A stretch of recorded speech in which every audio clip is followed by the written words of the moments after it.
Yeah, what's up? Good morning mga repa. Isang maulan na araw na naman, no? Umuulan na naman dito sa Cavite. Tuloy-tuloy na naman simula kagabi. Yun, dahil dyan, nakain tayo, magbumukbang tayo, no? Papakita ko sa inyo ang ating pagkain. Alright. Na-miss ni Papa yung no? Bangus, sinigang na bangus.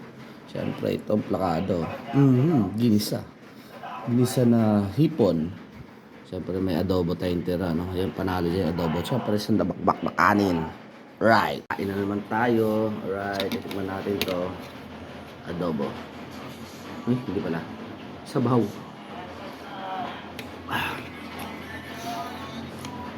Sinigang.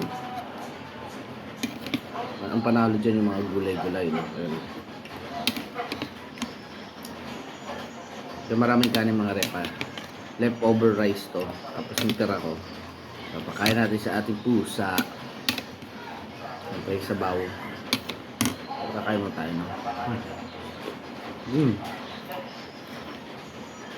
Sarap.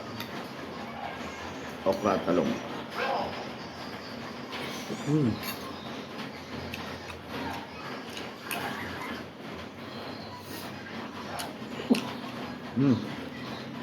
Hipon. Dandanan kayo sa hipon. Masyadong masarap. Sarap na ito. Hipon kayo dyan sa umaga maulan. Right. Ito hipon. Paghimay lang talaga ang mahirap dito. Pero ang pagkain masarap. Yan. Duran. Ganyan lang siya kalaki. Stop. Bye.